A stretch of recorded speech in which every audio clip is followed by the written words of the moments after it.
Olá, sejam todos muito bem-vindos ao nosso podcast Coluna Forte, um podcast destinado ao tratamento da coluna vertebral sem cirurgia. Eu me chamo Jason e sou fisioterapeuta, integrante da equipe da Ideal Espaço Saúde. Eu sou Luiz Jorge, fisioterapeuta na Ideal Espaço Saúde. E hoje nós vamos falar sobre dor crônica. Primeiramente, a gente começa com o conceito de dor crônica. Então, nós temos a dor aguda, no espaço de tempo ela acontece até cerca de 3 meses, ultrapassando esse período, aí nós temos uma área de alerta, né? E após 6 meses a gente tem quase que todos os pacientes com dor crônica. Importante salientar que muitas vezes a dor crônica ela já não tem mais relação com lesão tecidual. Geralmente as lesões cicatrizam e se recuperam até 3 meses e muitas das dores após esse período já não tem mais relação com lesão na estrutura. E Luiz, quais as mudanças que ocorrem no cérebro de uma pessoa com dor crônica? Se nós formos trazer sim para exemplos práticos, como a gente costuma explicar no consultório, né? O que acontece com o cérebro? O cérebro ele começa a ter uma falsa informação sobre a dor, ele te passa uma falsa informação sobre a dor. Como a gente vai explicar isso? É que nem andar de bicicleta. Quando tu aprende a andar de bicicleta, no início é difícil. E depois tu aprende, e depois tu não desaprende aquilo nunca mais. Pode ficar anos e anos sem andar de bicicleta, subir em cima da bicicleta e tu sai pedalando.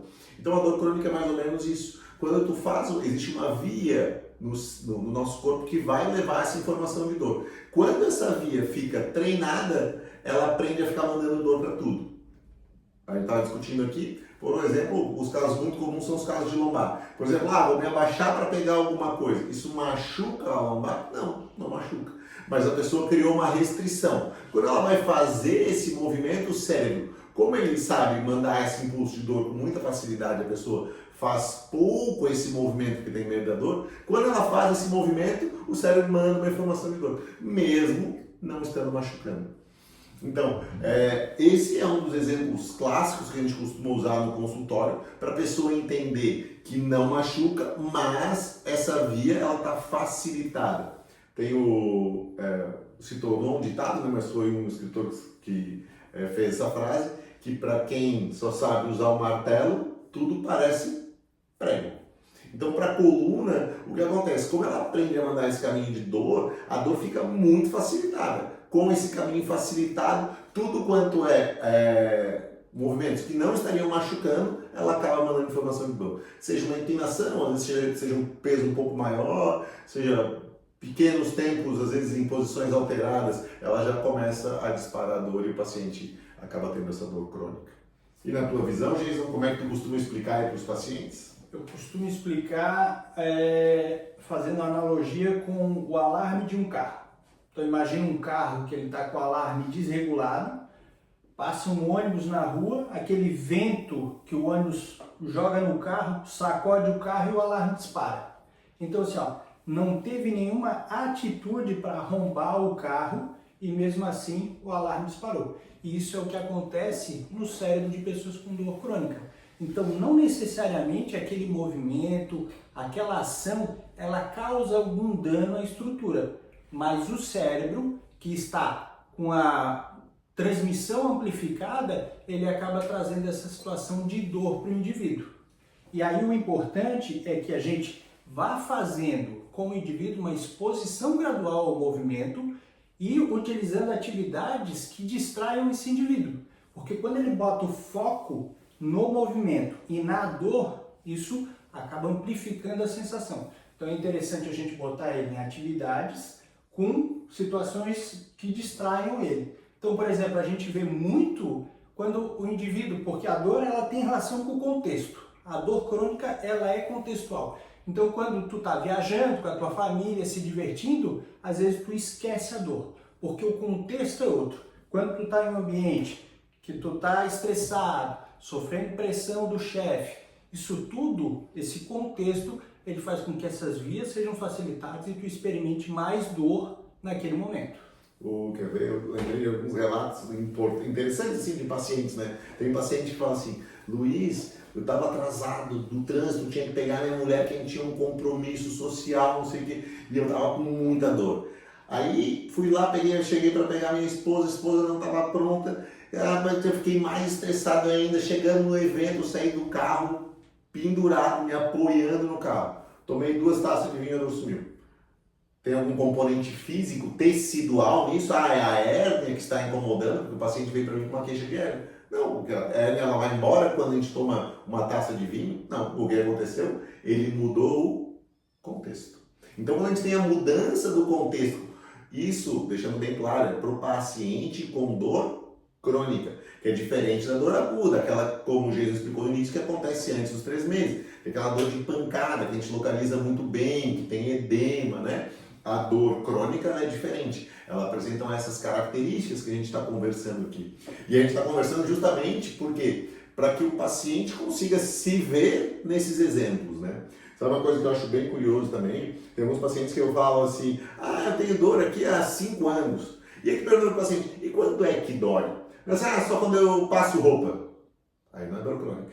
Aí não conta. Por quê? Porque isso é uma dor de função. Então, às vezes, o que acontece é que o paciente está lá numa altura de tábua inadequada ou fica muito tempo naquela posição, fica 3 horas, eu acumulo as roupas do mês para passar ali, sei lá, 3 horas, 4 horas. Aí é lógico que a gente vai ter um desconforto, mas essa dor ela é causada, não é uma dor crônica. E isso acontece com muita frequência, né?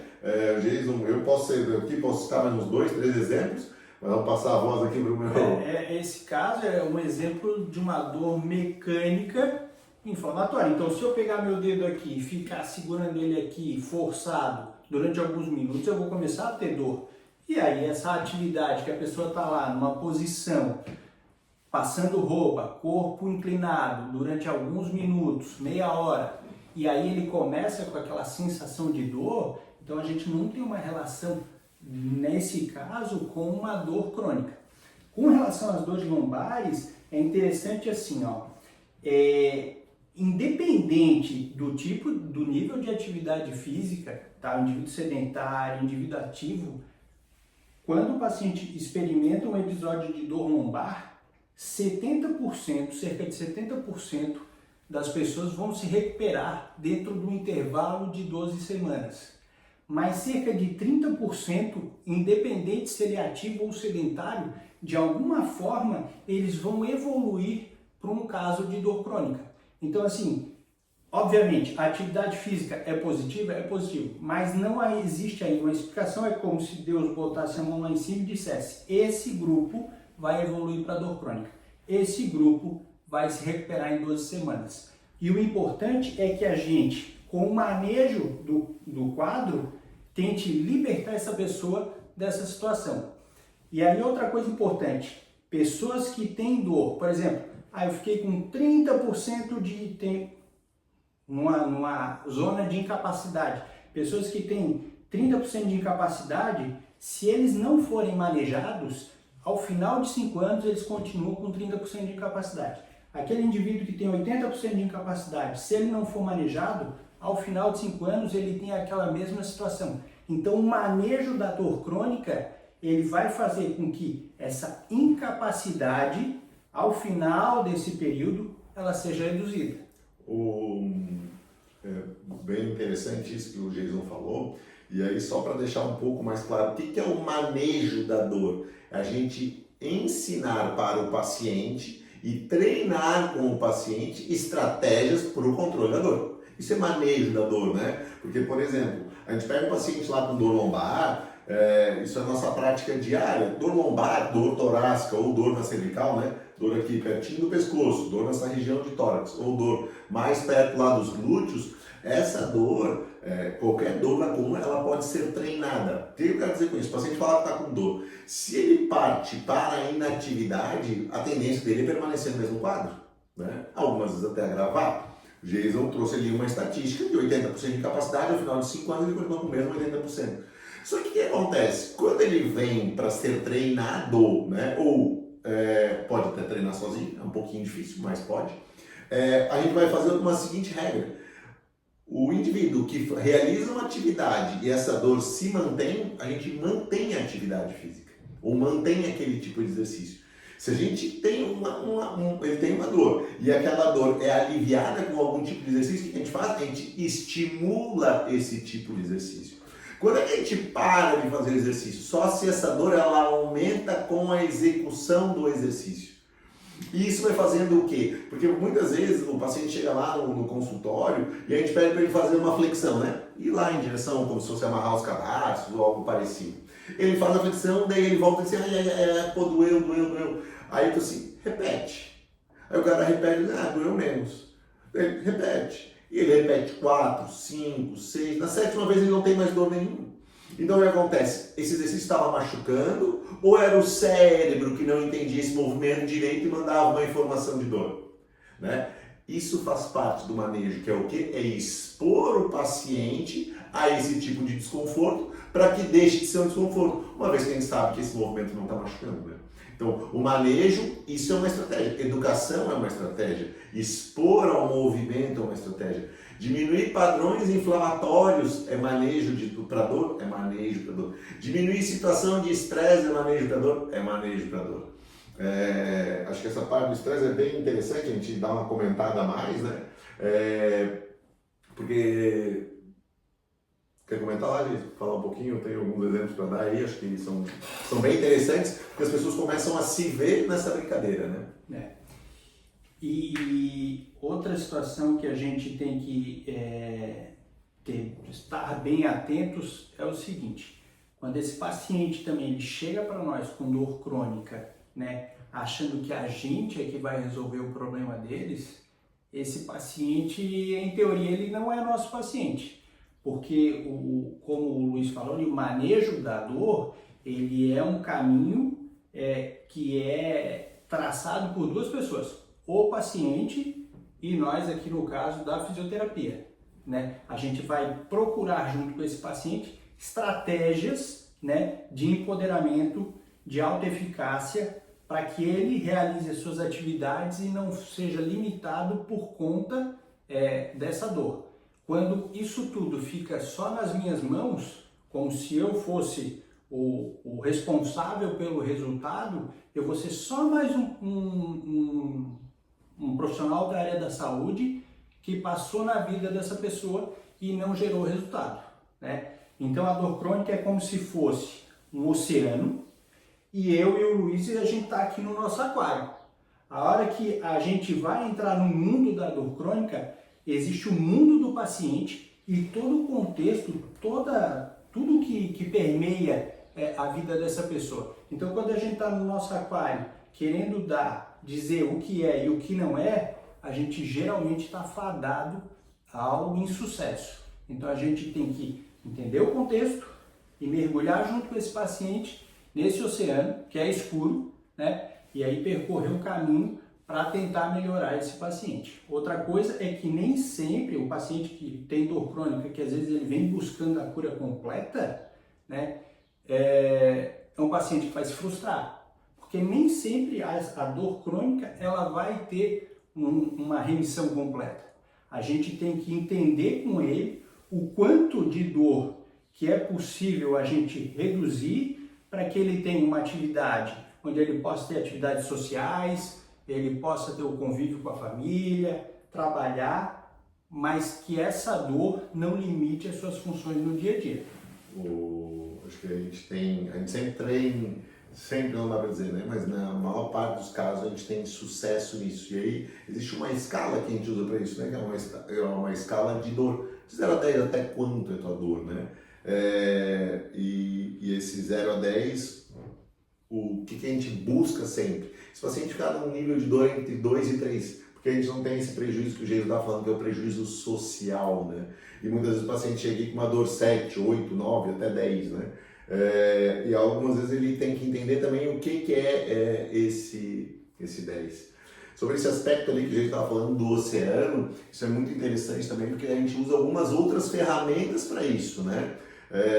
Porque como a dor crônica ela é bem ampla, por exemplo, o estado inflamatório do indivíduo, ele influencia muito na dor. Então, indivíduos que praticam atividade física, praticam exercício físico, melhor dizendo, não atividade também, Mas o exercício, né, aquele exercício que é prescrito, ele vai ter um menor nível de inflamação. Então esse paciente tende a ter menos dor. Pacientes que se alimentam melhor tendem a ter um menor nível de inflamação, tendem a ter menos dor. Ah, Luiz, por que isso? Porque, como a gente falou, a dor ela tem muito a ver lá com o teu cérebro. E quando a gente está inflamado, o cérebro ele informa mais vezes essa dor. Então, é a mesma coisa, tem um tecido aqui, o cara tem uma dor aqui nessa região torácica, né, aqui próximo ao trapézio. Esse tecido aqui, esse nervinho, ele está informando teu cérebro 10 vezes, normal. Chegou uma semana, tu parou com a atividade física, tu te alimentou muito pior, teu nível de inflamação no corpo aumentou. Isso a gente mede no sangue, né? Ácido úrico, interleucina, a gente consegue quantificar isso. A hora que esse nível de inflamação aumentou, em vez de te informar 10 vezes, ele começa a te informar 30. Sem ter mudado o estado do tecido. Então, padrões inflamatórios aumentam dor. Nesse caso, o Luiz, o Jason, a Gabi, a nossa equipe vai te levar a melhora? Vai. Mas se tu tiver um educador físico junto, melhora. Se tu tiver um Nutri, se tua alimentação estiver meio bagunçada, e a gente vai estar falando sobre isso nos próximos podcasts, vai ter melhora? Vai ter melhora. Então, às vezes, quem deu esse exemplo foi o Sardar, né? Sardar. O paciente com dor crônica, ele é um carrinho atolado, né? E às vezes o paciente está lá dentro do carrinho. E aí qual é o exemplo que ele deu? Ele disse, não, esse paciente ele tem que trazer para fora do carro e botar ele para empurrar. E aí entra o fisioterapeuta e empurra junto, entra o Nutri e empurra junto, entra o educador e empurra junto, entra o médico e empurra junto. E aí, em vez de tu ter tentativas pontuais, tu tem 10 mãos empurrando junto. Aí o carro sai do atoleiro. Se tu fica lá só com um físio, às vezes o cara com aquela parte que ele domina, mas não é suficiente. Por quê? Porque são só 2 mãos. Às vezes tem que ter a parte que ele domina, a parte que te compete, a parte do médico, a parte do psicólogo, a parte do educador físico, a parte do fisioterapeuta, a parte do nutricionista. Aí é muita gente empurrando. E aqui, graças a uma expertise que a gente desenvolveu aí ao longo de muitos anos e cursos, a gente consegue ir determinando. E a nossa ideia aqui hoje é levar um pouco desse conhecimento para vocês. Para quê? Para que vocês consigam empurrar os próprios carros aí para frente. Empurrar o carro junto com a equipe. Porque não adianta também a equipe estar empurrando o carro e tu tá lá dentro do carro pisando no freio, né? Aí ninguém tira esse carro do lugar. Então é importantíssimo que você esteja inserido no contexto. Porque às vezes você vai trazer situações, né, que a gente até fala o seguinte, o paciente diz assim, tomei o chá de sai de mim, vai para ti, e melhorei. Dei um estalo no ombro lá na academia, eu tinha uma dor no ombro já há meses e melhorou. Às vezes não foi o chá que resolveu, não foi o estralo no ombro que resolveu o problema. Mas às vezes, por uma temporalidade, essa dor, ela tem momentos que alivia, tem momentos que ela está mais aguda. E aí, só que eu como terapeuta, eu não posso dizer que não foi o chá, eu não posso dizer que não foi o estralo, eu vou dizer, como é que foi esse estralo? Que chá foi esse? Te fez bem? Porque isso aumenta a autoeficácia, a pessoa ela fica empoderada, ela passa a saber que ela pode gerenciar situações que aliviam a dor dela. Do que eu chegar e dizer, não, isso aqui não tem nada a ver, e eu trago a pessoa de novo para dentro do meu aquário, né? E aí eu não consigo resolver o problema desse paciente e tampouco ajudá-lo, né? Nesse caso de empoderamento, de enfrentamento, de resolver as suas próprias questões. Esse aí é o famoso, né? Não quer ajudar. Muito ajuda quem não atrapalha, né? É isso aí. Muito ajuda quem não atrapalha. Então, às vezes o cara, ele acredita que deu um passo e tu vai lá e desacredita. E algumas vezes isso vai ter uma influência aí. Acho que o último exemplo que eu gostaria de dar aqui, eu acho que é bem importante, não confundir dor crônica com dor causada. Vou dar um exemplo. Eu teve paciente que eu atendi assim, já estou tratando minha dor na lombar há 3 anos e não adianta, nada resolve. E a primeira pergunta que eu faço para o paciente é assim, me diz quando é que dói? Aí o paciente diz, não sei, dói o tempo todo. Mas tu acorda igualzinho de manhã, quando sai da cama, dói?